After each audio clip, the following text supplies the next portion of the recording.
들어와 주십시오. 네, 안녕하십니까. 단업소를 받은 정창이라고 합니다. 저는 한라문화재연구원에 소속되어 있고요. 지금 현재 부천항 연구소 연구위원으로 부천에서 이렇게 시민 여러분들 만날 기회를 주셔서 굉장히 감사하게 생각합니다. 오늘 강연을 준비를 했습니다만 부천에 대한 얘기가니까 아마 청중서에 계시는 시민 여러분들께서 더 잘 알고 계신 내용이 아닌가 싶습니다. 예, 말씀드리도록 하겠습니다.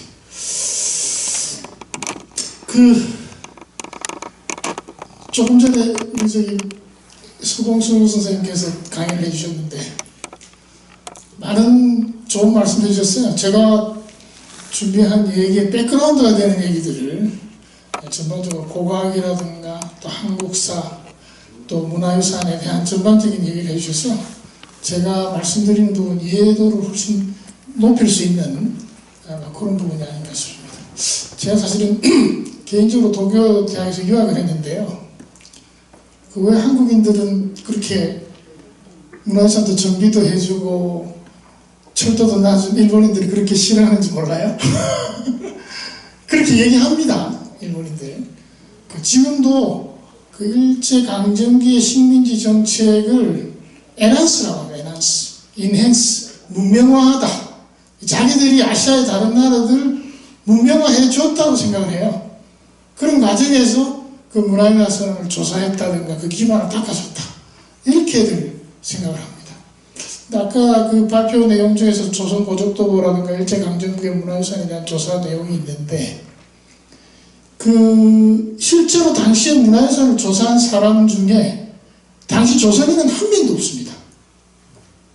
가끔 한국인들이 1926년에 경성제국대학이 생기고 나서 진학했습니다만은 100% 일본인들이 조선의 한국이죠. 한반도의 문화유산을 조사를 했던 거죠. 그거는 역시 역사를 재단하고자 하는 의도가 있었다고 밖에는 볼 수 없는 그런 정책적인 반영이죠. 절대로 조선인은 안 깁니다. 가끔 측량기사라든가 이런 분들은 한두 분 계시는데 이제 그런 과정을 거쳤습니다만 어쨌든 1945년에 저희가 광복을 맞이하고 이 대한민국 정부에서 열심히 노력해서 우리가 지금 산업화, 도시화, 민주화 그래서 또 우리 부천시도 제가 알기로는 수도권에서 손가락에 꼽히는 도시로 알고 있는데요. 그 규모로 보나 또 경제적인 역량이나 또 시민 여러분들의 수준이나 이제 그에 비해서 이 부천문화원에서 그 수준에 맞게 부천의 문화유산에 대한 시민 여러분들의 다각적인 관심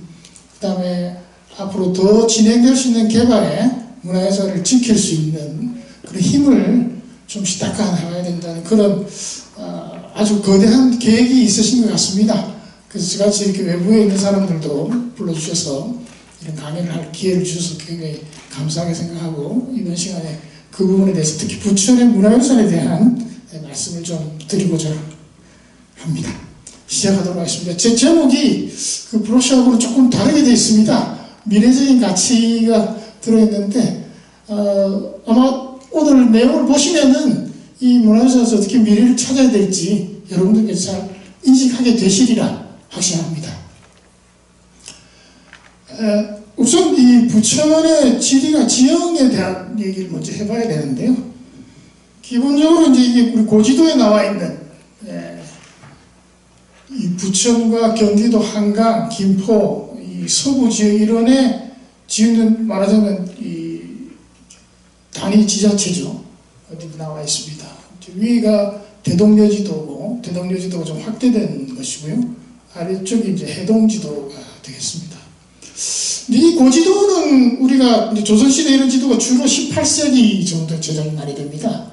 전문자들은 이것을 이제 비축적 지도라고 하는데요. 그래서 이제 물리적으로는 이 스케일이 지금 우리가 생각하는 킬로미터라든가 또는 리 단위가 완전히 반영되어 있지는 않습니다. 어떻게 보면은 물리적인 거리라기보다는 인식의 거리라고 생각할 수 있고 그럼에도 불구하고 이제 중요한 이유는 이러한 중간중간에 도시들이 서로 인접해 있고 인접해 있는 도시들을 연결하는 길, 그 다음에 이러한 그 도시들의 경계를 이루는 강, 그 다음에 산, 이런 것들이 잘 표현되어 있죠. 이제 이런 광역적인 비축적 지도에서 좀 세부적으로 들어가 보면은 지방 지도가 또 제작됩니다. 1870년도에서 75년도 사이에는 이제 양난 이후에 사실은 영종도대를 거치면서 이 굉장히 전국이 비폐해지죠. 그러다 보니까 전국적인 단위의 지자체의 내용을 잘 파악하기 위한 중앙정부의 어떤 그 정책적인 노력이라고 보시면 됩니다. 그런데 그런 지도는 보면 사실은 이제 읍치를 표현한 경우에 이제 관아라든가 관아협회에 있는 사원, 서원, 객사, 그 외에 공예시설들에 대한 표현이 되는데요. 그런 지도에는 역시 이제 그 물리적으로 어떤 그 공예시설이 있었던 위치도 중요하지만 이 조선이 가지고 있는 유교적인 철학을 반영할 수 있는 그 읍지의 경관들을 구성하고 있습니다. 이제 지금 이 지도에서 보면 이제 부평이죠, 부평. 이 부평이고 지금 부천이 아마 이렇게 동쪽과 남쪽, 서쪽이 산으로 둘러싸이고 북쪽은 한강 쪽으로 터져 있는 이런 지형을 가지고 있습니다. 그래서 이제 부평에서 서울 쪽으로 가면 이제 양천, 지금 이제 양천구에 해당되고요. 북쪽으로 가면 김포와 연결이 되어 있습니다. 사실 이 양천으로 통하는 이 길, 그 다음에 아래쪽으로 내려가면 이게 이제 광명으로 내려가는 길입니다. 그래서 이제 이 아래쪽에 수영이 있고, 그래서 이제 서쪽에는 서해가 있죠.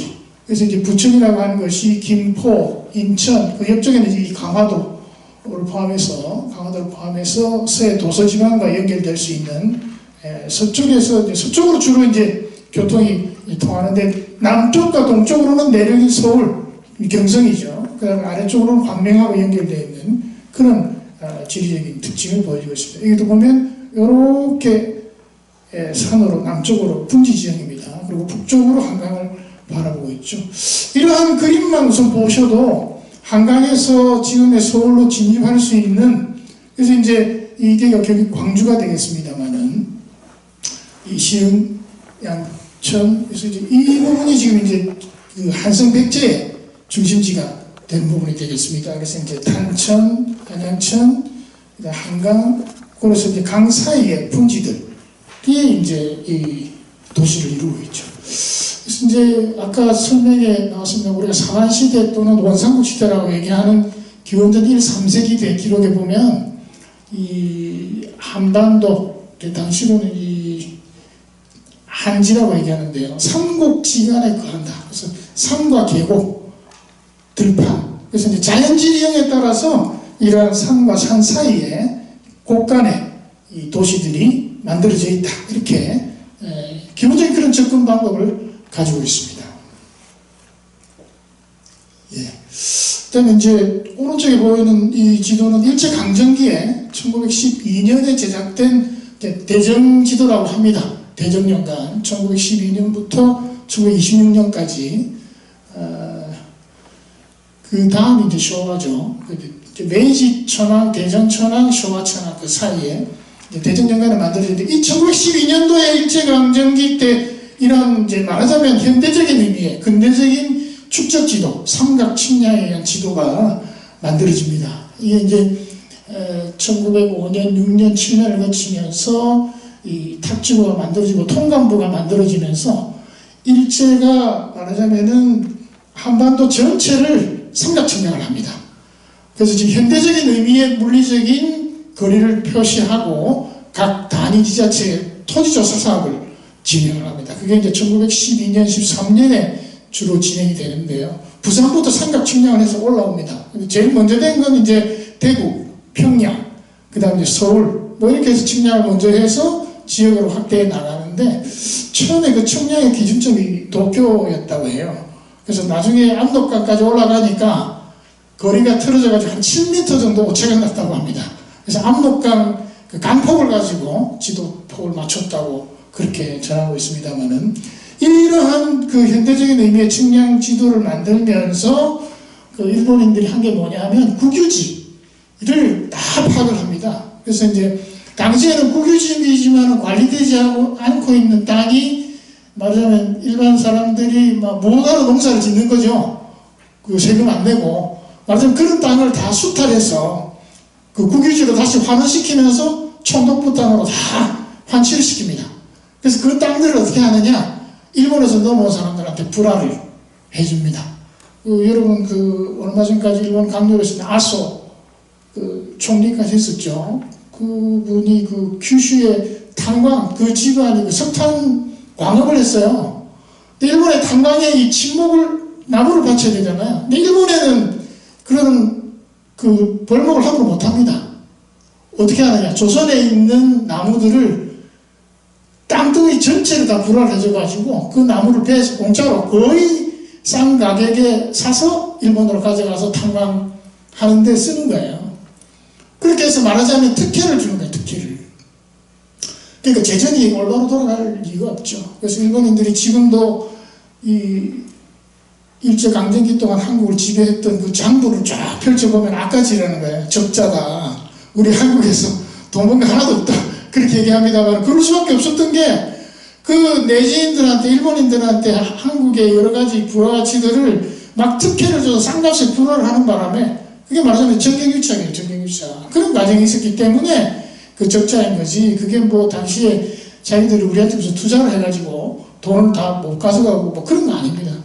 어쨌든 지금 이 지도를 먼저 보여드리는 이유는 이렇게 현대적인 측량에 의한 지도로 보아도 부천이 북쪽으로 한강이 있고 위에 김포, 그 다음에 동쪽으로 서울, 서쪽으로 인천, 남쪽으로 시흥과 광명이 있는 이 틀은 아까 보셨던 비축적 지도하고 동일하게 나타납니다. 지금 이제 부천시라고 하면 이렇게 붉게 제가 경계를 칠해놨습니다만 실제로 이제 이 계양구 쪽으로 해서 부평이 원래 부천의 중심이라고 하죠. 그래서 자연적으로 보면 지금 뭐 이 근세를 거치면서 지명이 합쳐진다든지 또는 정책적인 또는 행정적인 의미로 행정구역이 만들어지면서 조선시대의 그러한 어떤 경관이 굉장히 좀 왜곡이 많이 됐습니다만 기본적으로 지금도 부천이 이 남쪽과 서쪽, 그러니까 계양산을 중심으로 한 서쪽, 남쪽, 그 다음에 동쪽에 서울하고 경계가 되는 산지, 그 다음에 북쪽으로 한강과 통하는 이 기본적인 경관은 변함이 없다. 그렇게 말씀드릴 수가 있고.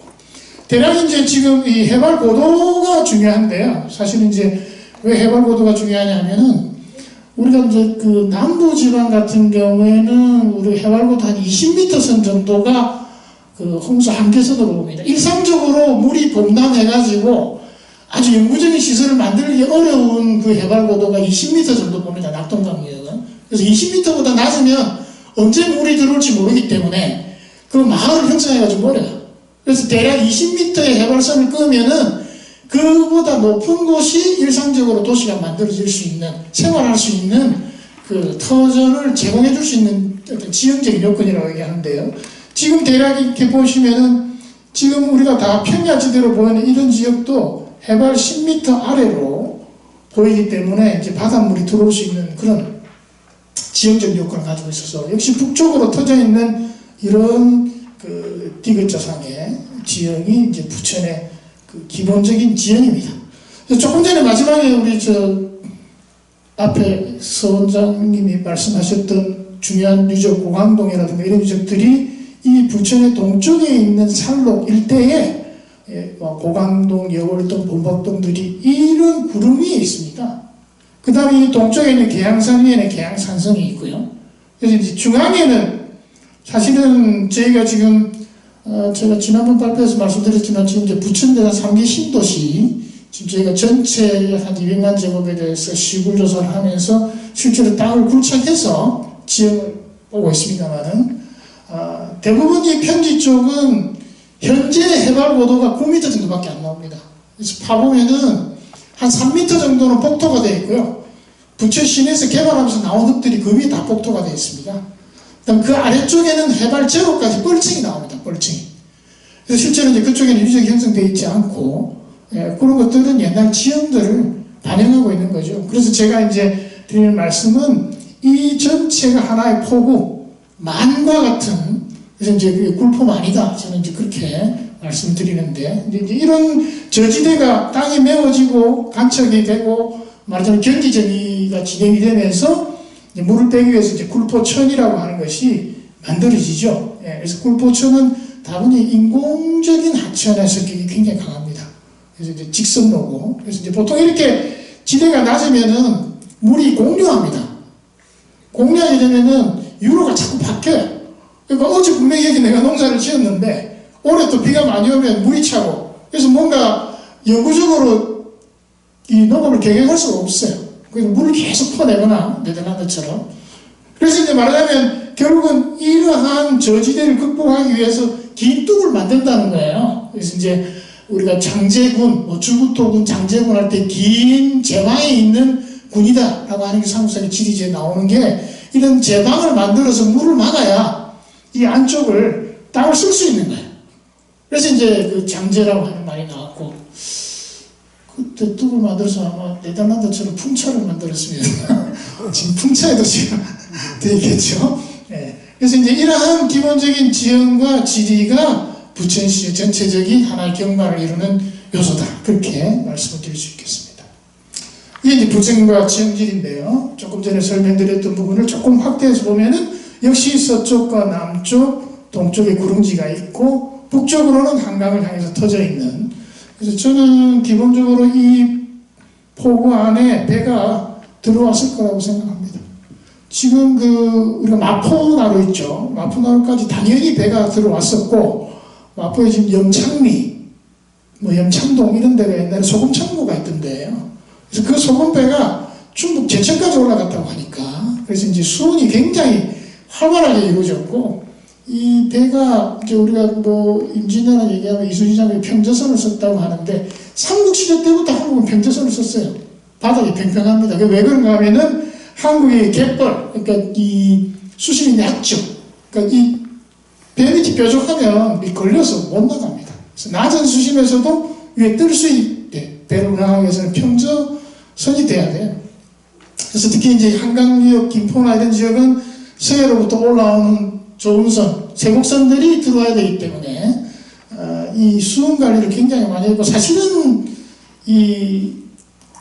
뭐 농경민이 하지만 굉장히 한반도인들이 배를 이용한 국제적인 교류에 능했습니다.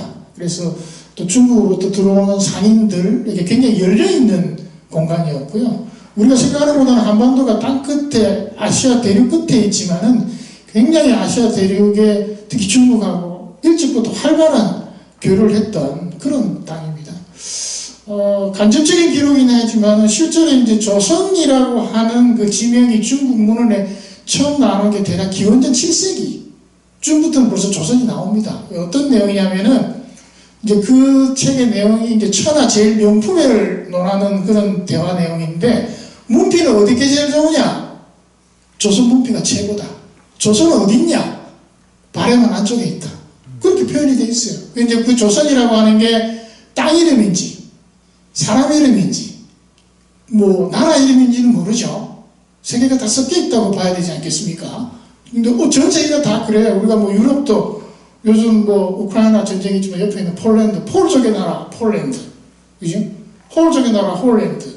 다 핀족의 나라, 핀랜드. 그런 식이기 때문에 조선이라고 하면은 조선 사람들이 사는 땅이 다 조선인 거예요.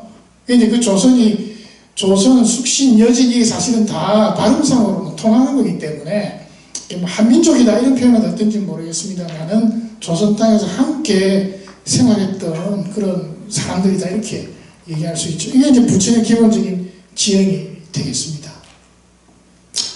다음 이제 구석기 시대를 말씀을 드려야 되는데요.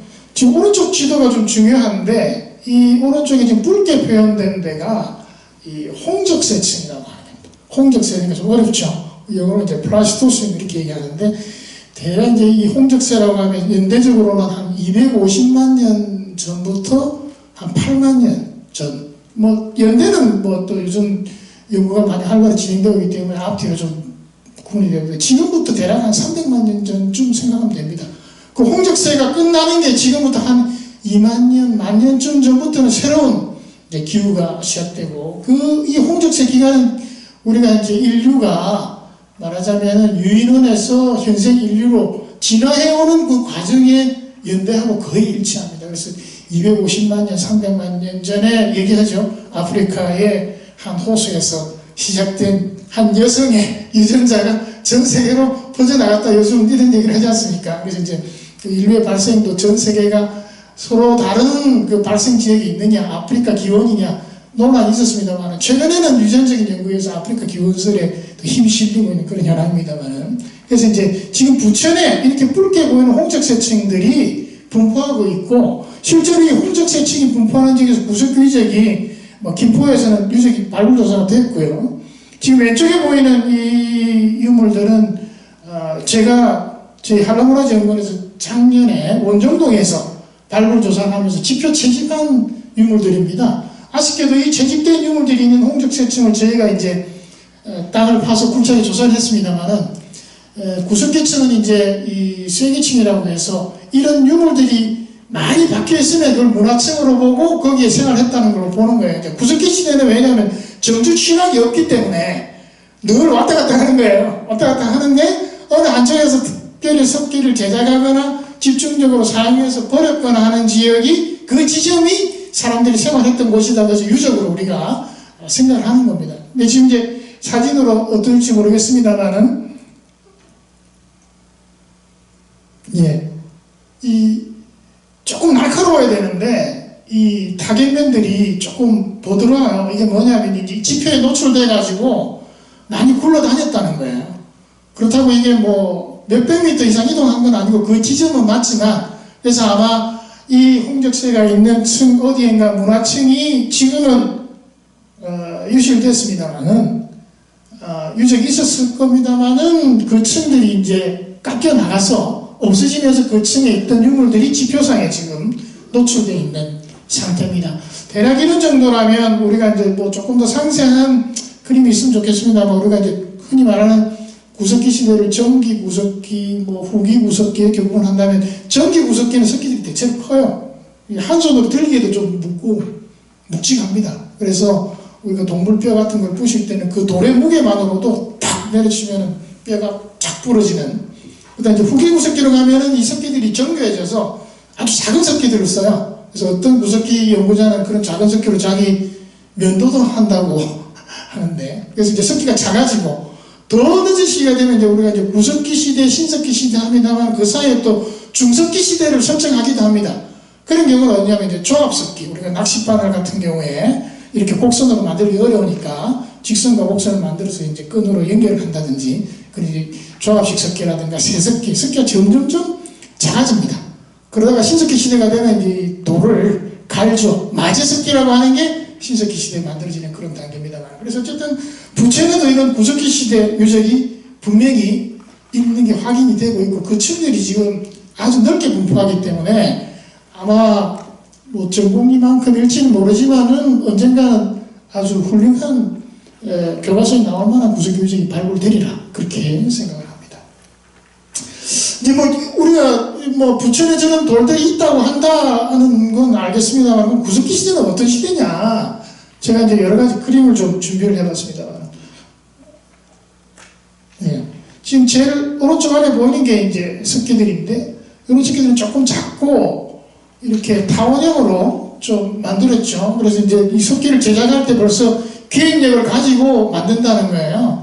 근데 이런 석기를 만드는 때가 뭐 말하자면 지금부터 한 10만 년 뭐 그 정도 전이고, 이게 이제 이미 이제 호모사피엔스가 됐습니다만, 지금 왼쪽 위에 보이는 이거는 북경 원인, 그 주고점이라고 하는, 이제 이거는 호모 에렉투스 단계입니다. 50만 년, 70만 년 전이니까 아직 전기 구석기 시대인데, 이 동굴 유적이에요. 동굴 유적인데 발굴해 보니까 퇴적증 깊이가 한 20m 정도 됩니다. 구석기 시대에 계속 문화층이 있어요.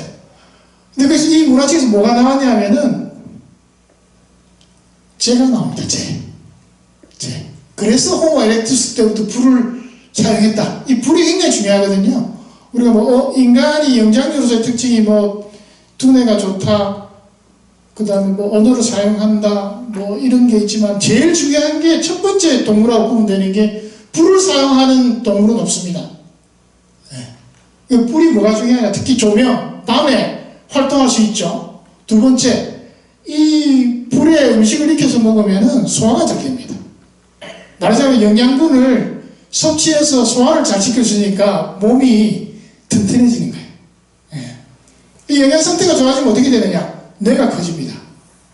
뇌가 커지면 IQ가 높아지죠.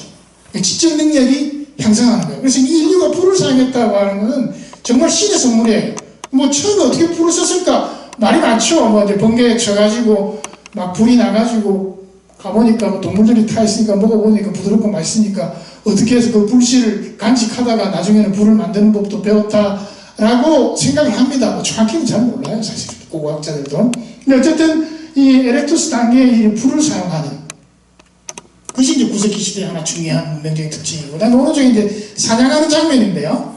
이제 여러 명이서 같이 해야 됩니다. 혼자서 못해요, 힘이 없어서. 가장 약한 존재거든요. 여러분 뭐 우리가 요즘 산에 가서 멧돼지 만나고 그렇게 얘기하는데 멧돼지하고 감히 싸울 수 없습니다. 1대1로 절대 못 이깁니다. 우리가 아마 산에서 산고양이만 하나 만나도 1대1로 싸우면 못 이깁니다. 이게 굉장히 약한 존재예요. 이 동물들이 가지고 있는 그 신체적인 역량은 사실은 인간보다 훨씬 뛰어납니다.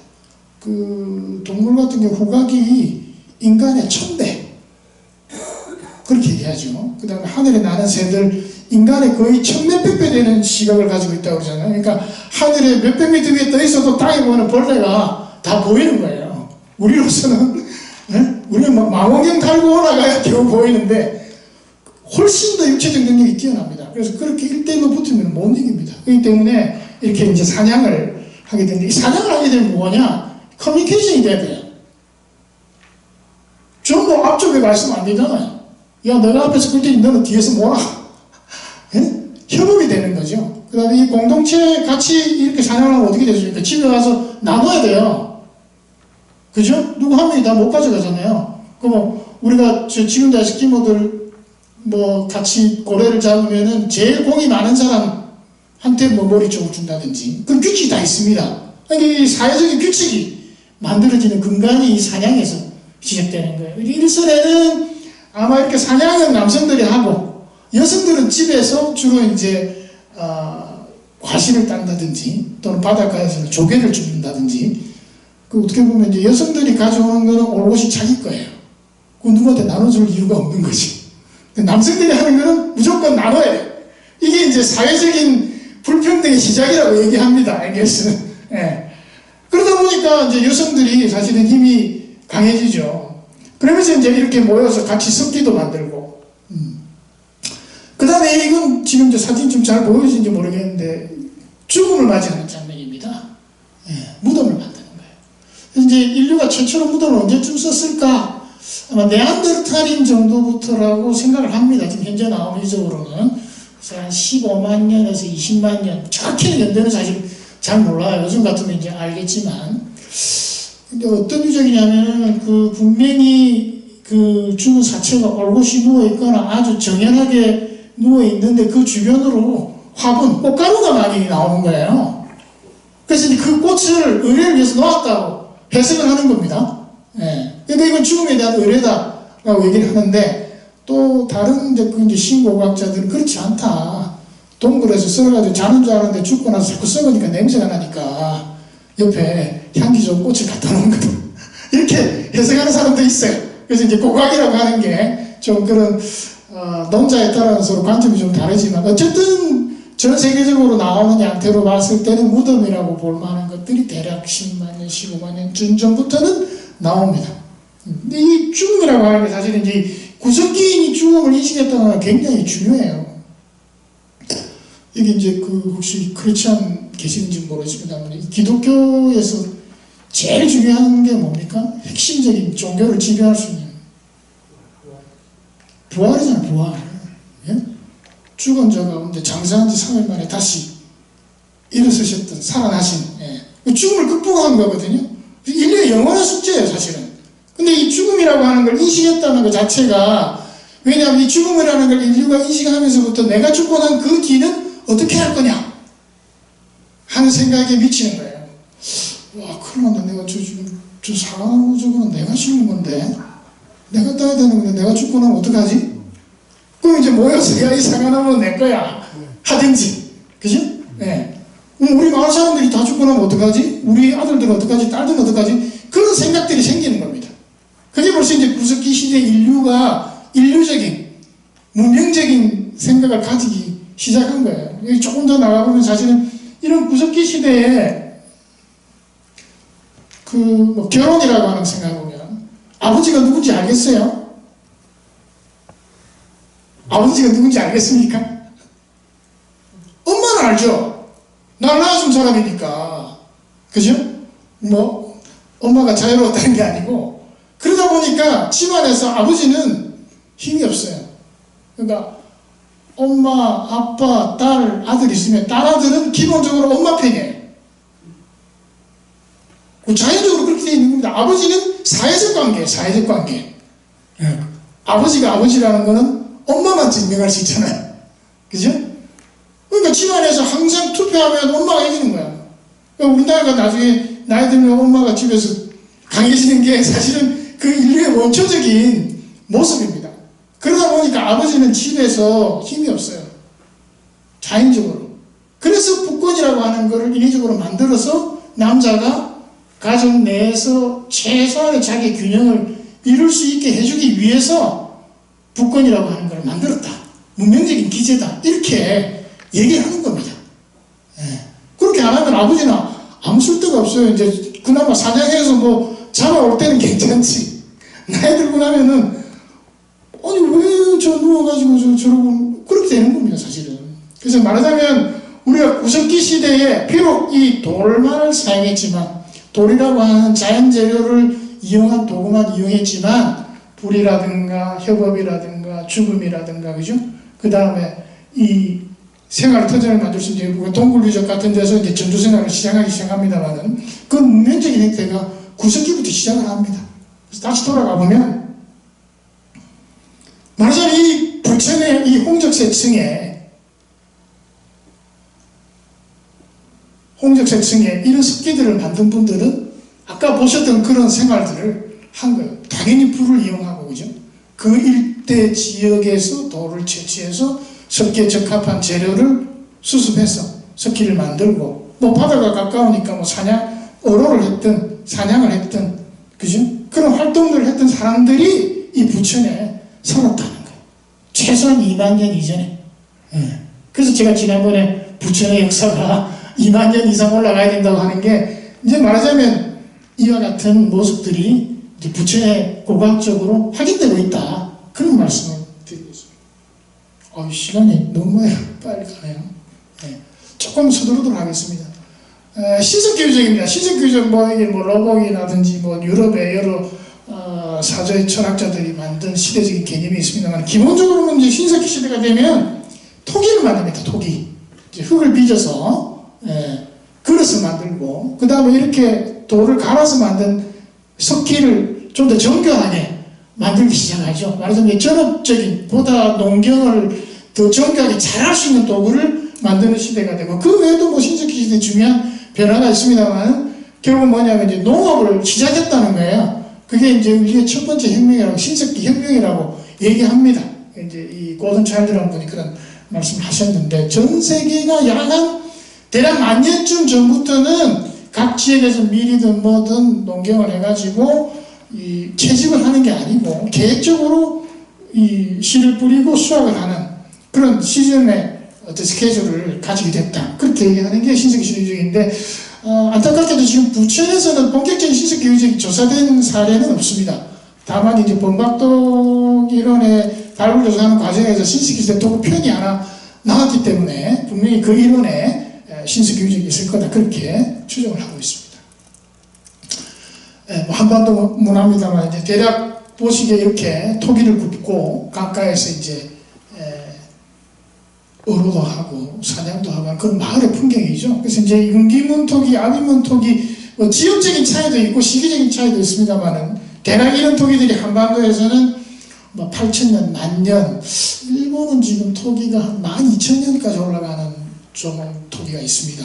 그래서 이제 우리도 그때 좀 만들었겠죠. 아직 못 찾아서 뿐이지. 그래서 대략 이제 점점점 연대가 올라가고 있어요. 저는 2만 년까지도 충분히 앞으로 계속 올라갈 수 있으리라고 생각하는데, 그래서 어쨌든 그 인류가 대략 10,000년쯤 전부터는 이런 신석기 토기를 만들고 농업을 해서 정주에서 취락을 만들고 그 마을에 함께하는 사람들 간의 질서가 만들어진 시기다, 이렇게 말씀드리겠습니다. 역시 신석시대 부천인데요. 이건 김포 신안리에서 나온, 김포 신안리가 이제 좀 바닷가 쪽인데 좀 거리는 있습니다만은 부천권이라고 보시면 됩니다. 이렇게 이 웅집을 만들고 토기를 만들었던 토기가 발견되고 있고, 이거는 이제 뭐 실험 고각으로서 실제로 이제 노천유에서 토기를 굽는 실험을 한 건데요. 이 토기를 굽는다고 하는 게 이렇게 지금 뭐 동남아시아나 아프리카 같은 데서도 이렇게 토기를 만듭니다. 토기를 흙으로 빚어가지고 말려서 마을 전체가 장작을 구워가지고 토기를 막 그거 토기를 판매하기도 하고, 그래서 주로 이제 산업적으로 생산을 많이 합니다만은, 그래서 이런 모습들이 부천에서 발견되고 있다. 그 다음에 청동시대, 철기시대인데, 청동시대는 조금 전에 설명했습니다만 고강동 유적이 있습니다. 그래서 청동시대라고 하면 말 그대로 이제 브론즈, 금속을 처음 사용한 시대예요. 그래서 이제 대략 한반도에서는 아주 오래 보면 기원전 10세기쯤부터는 한반도 북부에서부터 아마 청동기를 만들었을 거다라고 생각합니다만 6세기, 7세기. 그 다음에 이게 대략 한 기원전 4세기, 3세기쯤부터는 철기가 이제 들어온다고. 그래서 이제 아까 금속 병영기 얘기됐습니다. 일본은 야요 시대가 금속 병영기예요, 실제로. 그러니까 청동하고 철하고 같이 나와요. 왜 그런가 하면 한반도에서 건너간 도래인들이 이미 철기를 갖고 들어가기 때문에 그 단계적인 그런 진화론이 안 나옵니다. 그러다 보니까 일본인들이 이 시기에는 금속 병영기밖에 없죠. 그러니까 당연히 한반도에는 청동시대라고 하는 걸 생각도 못했고, 그게 이제 아까 그 서원장님 말씀하신 도요라는 그 연구자가 두만강유역에서 청동시대 층을 찾았어요. 그래서 단독으로 한반도가 청동시대가 존재한다라고 하는 걸 고각적으로 밝혔죠. 그래서 이제 대략 토기의 변천이 이렇게 위에 이제 이 구멍에 이 구형부에 구멍이 뚫려있는 공열토기, 또 중도식 토기라고 해서 고구마처럼 생긴 토기, 그 다음 마지막에는 이렇게 구형부에 이렇게 점토띠를 말아놨어요. 그래서 점토토기라고 하는데, 여기 초기 철기시대라는 표현을 씁니다. 이 좀 애매한 표현이어서, 철기시대는 철기시대지, 초기 철기시대는 뭐냐? 말하자면, 철에 문명 요소는 들어와 있지만 본격적인 철기를 제작한 건 아니다. 뭐 그것도 좀 애매한 표현인데, 어쨌든 지금 현재도 초기 철기시대라는 표현을 쓰기도 하고, 연구자에 따라서는 청동시대 후기라고도 합니다. 대략 이제 앞선 시기는 이런 비파행동검, 그 다음 늦은 시기는 세형동검, 그래서 이제 비파행동검 시기가 요즘 이제 고조선 문화다, 이렇게 얘기를 하죠. 이런 식의 단계 부분이 있는데, 고강도 유적에서는 이 전기 공열 토기도 나오고, 이 점토대 토기도 나옵니다. 이기 때문에 청동시대 전체, 그래서 이제 뭐 무문토기 시대라고도 하는데, 이런 고강도 유적에서 적석 황구 시설이라고 하는 것이 나옵니다만은, 이런 토기 문화가 발견되고 있다. 이게 이제 지금 고강도에서 나온 유물들인데요. 이게 이제 공열토기라고 하는 구멍이 뚫려 있죠. 그 다음에 이렇게 주상석부라든가, 그 다음에 석검. 그래서 이런 석검도 보면, 이제 이거 돌로 만든 건 분명합니다만은, 연구자에 따라서는 이 모양이 좌우대칭이죠.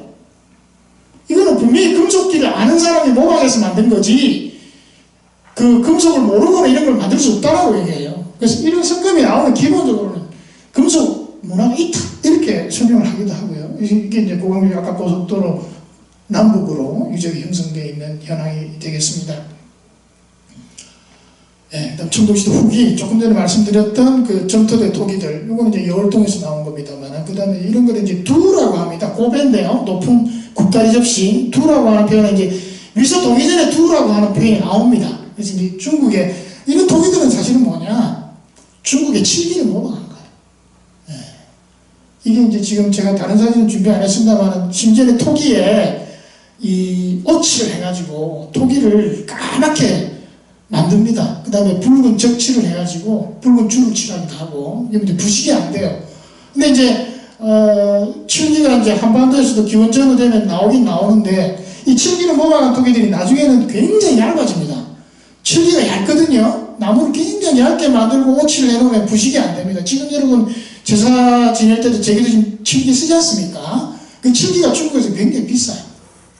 그래서 그런 제기를 모방한 거라고 생각을 합니다. 근데 이제 그런 원형들이 고강도 유적에서 이렇게 출토가 되고 있습니다. 그 다음에 이제 이건 여월동에 나오는 청동시대 후기에 주거지인데, 아까 소님 잠깐 그 말씀에 이렇게 긴 장방형, 별로 집 사는 데는 필요 없어요. 이거 난방하기도 힘들고, 뭐냐, 집회를 할 수 있는 마을 해관 길이가 제가 알기로는 12m 이상 되는 걸로 아는데, 이 뭐 마을 해관이에요. 말하자면 모여서 집회를 할 수 있는, 또는 공동의 어떤 공방, 함께 모여가지고 뭐 석기를 제작한다. 실제로 그런 연구들이 유적에서 확인되고 있기 때문에, 그래서 이제 말하자면 여월동 유적에서는 청동기 시대에 이미 이렇게 여러 사람이 모일 수 있는 공간의 주거지가 나오고, 그 다음에 이제 본격적인 철기 시대에 볼 수 있는 토기들이 나오기 때문에 시대적으로는 초기 철기 시대 또는 이제 원삼국 시대가 막 시작되는 시대라고 보고, 이제 여기서 나온 게 이게 이제 황구유적이라고 하는데,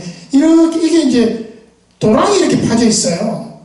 도랑이 깊어요. 그 다음 가운데는 돌을 쌓아놨습니다. 여러분 이제 성황당 생각하는 것처럼. 다음 사진 보시겠습니다. 뭐 실제로 이런 거죠. 예, 돌을 쌓아가지고 중간에 이렇게 솥대를 세우고, 이거는 이제 일본입니다만 큰 돌에다가 이렇게 금줄을 돌려놓는 겁니다. 사진이 어떤지 모르지만 요 위에 두 사진은 뭐 일본의 인들이 야요이 사람들의 맛집이 제사의식이라고 생각하는 거예요. 보면 잘 보일지 모르겠는데 나무에 이렇게 종을 걸어놨어요. 여기 댕댕댕댕 칩니다.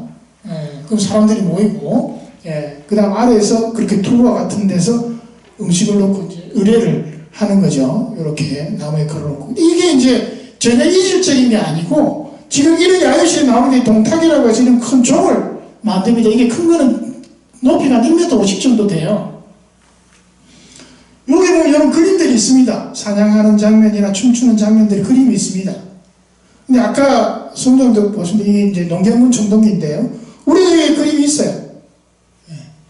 이 모양의 기하학적인 모습이 좀 유사하지 않습니까? 이게 일본의 이 농경문화, 야외 문화라고 하는 것이 상당히 한반도 도래인들한테 영향을 많이 주고 받았다.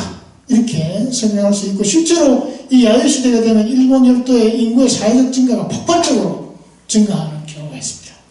또 반대의 경우도 있어요. 요즘 백부 쪽에 화산 폭발 같은 거 있잖아요. 화산이 터지면은 큐슈 남부에 있던 사람들이 북쪽으로 올라옵니다. 거기 이제 막 미어 터지면은 배 타고 한반도로 오기도 하고요.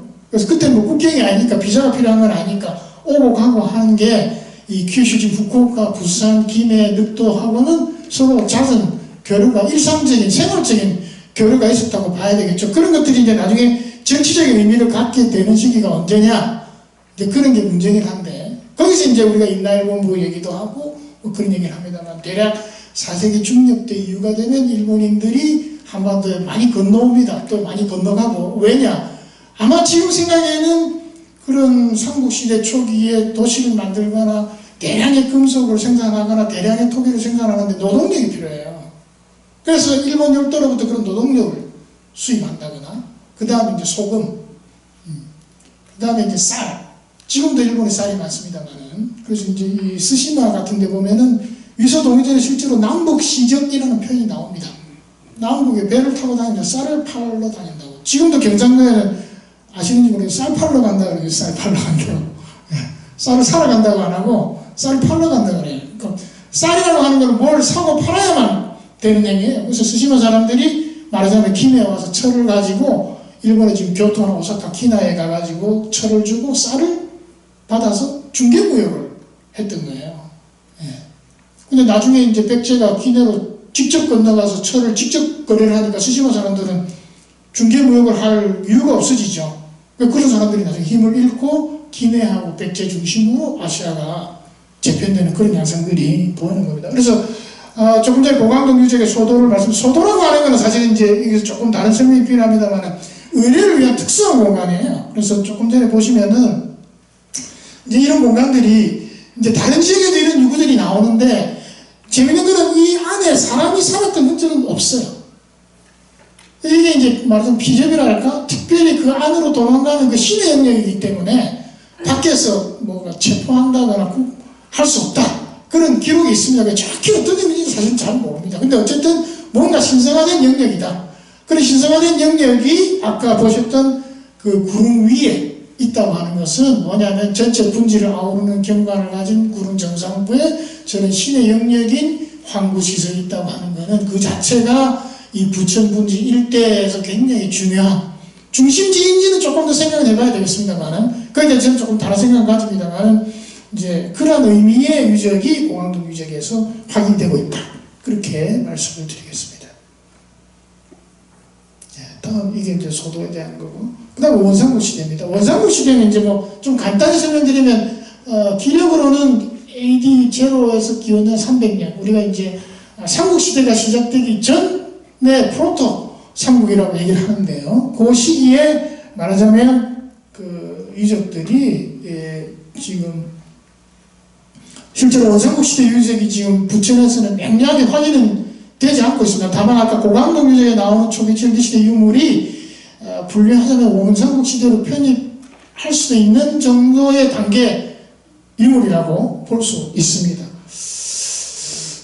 다음 조금 지금 그래서 지금 이제 뭐 우유모탁국 지금 이제 우리 부천 문화원에서도 그렇고 부천 찾기에 제일 지금 뭐 쟁점이 돼 있죠.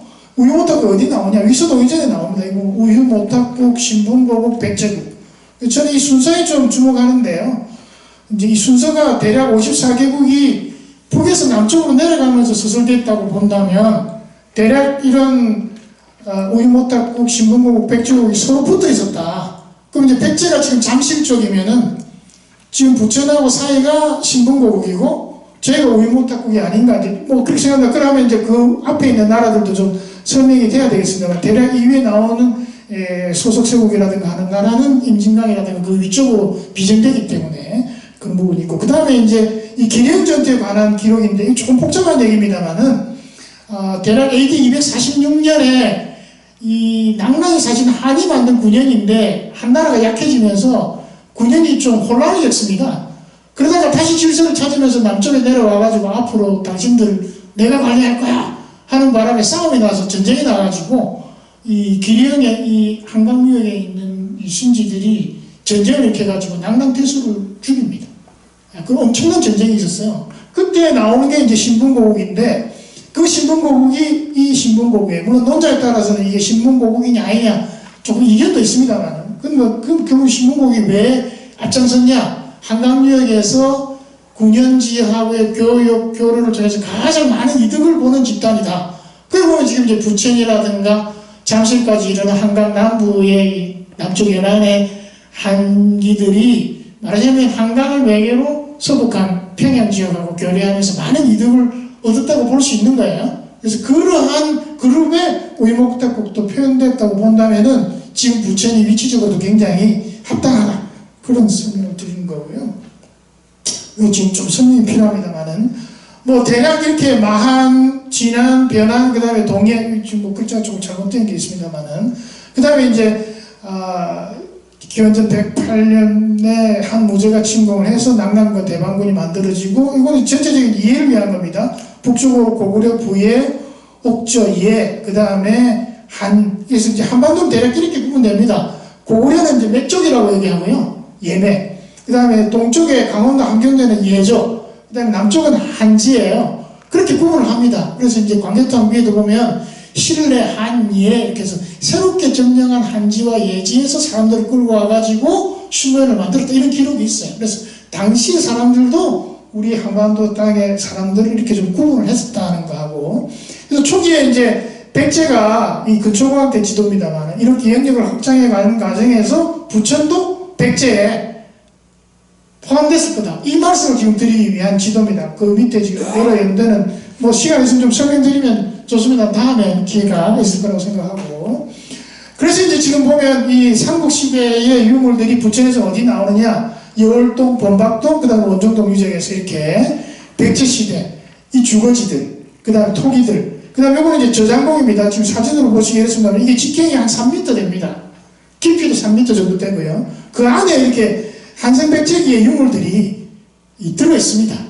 그래서 이제 이렇게 한성백제기의 유물들이 대략 여월동, 범박동, 원정동에서 나오고 이게 이제 부천의 동쪽 지역 구릉지에서 나오는데요. 그러면은 한성백제가 대략 475년까지입니다. 475년 되면 장수왕이 이제 내려오니까 웅진 쪽으로 천도를 하죠. 그래서 이제 이런 토기들의 하한연대는 대략 5세기 3, 4분기 470년, 75년 정도로 볼 수 있고 그런 시기까지는 적어도 이 지역이 백제에 포함됐다는 걸 고고학적으로 보여주는 흔적이라고 하겠습니다. 이런 저장공 원정동에서 약 한 30기 정도가 나왔어요. 이런 저장공이 있다고 하면 이 아래쪽에 백제 주거지가 하나가 나오는데 한 기 나온 주거지가 이렇게 기둥을 4개 가진 주거지입니다. 설명을 좀 기억해 주시고.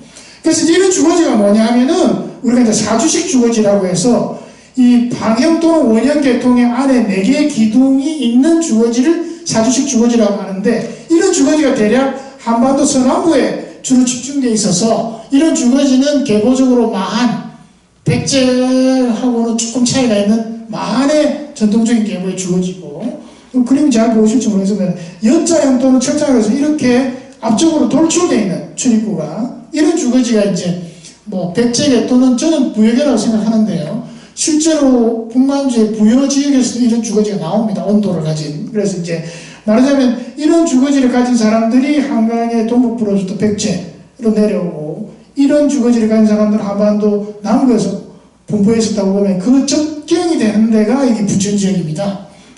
그래서 대략 이런 사주식 주거지가 나온 아까 아주 늦은 시기로 봤을 때 450년 전으로 본다면 5세기 중엽에는 적어도까지도 이 마한 계통의 주거지가 부천지역에 남아있다.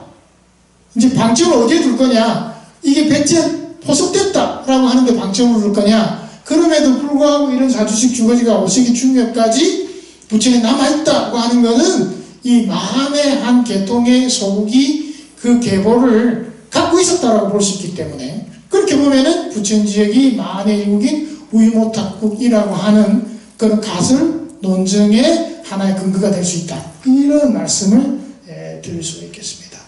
뭐 대략 제가 조금 짧게 준비했습니다만, 그래서 이제 제가 사실은 요 다음 토일신라부터는 우리 사실 서 원장님 전공 분야라 제가 다음 기회에 한번 또 설명을 드리기로 하고, 전체적으로 보면 부천이 대략 2만 년 이전의 구석기 시대 이후부터 청동기, 신석기, 또 원삼국, 삼국 시대에 이르기까지 많지는 않지만 꾸준한 계보를 가지면서 특정한 특히 고강동, 여울동, 범박동 지역을 중심으로 해서 위적이 형성되고 부천의 전체적인 경감이 이르는데 아주 중요한 요소로 볼 수 있다. 그래서 앞으로 이제 이미 일기 신도시 때 개발이 돼서 유적이 훼손됐거나 또는 발견되지 않았지만 앞으로 재개발이라든가 도시경관이 바뀌는 과정에서 부디 그런 흔적들을 좀 찾고, 그 다음 앞으로 찾게 되는 유적이 있다면은 잘 보존해서 부천의 좀 역사성을 앞으로 좀 더 계속 강화해 나갈 수 있으면 좋겠다. 거기에 시민 여러분들의 많은 관심이 있으시면 좋겠습니다. 제가 여기서 마치도록 하겠습니다. 감사합니다.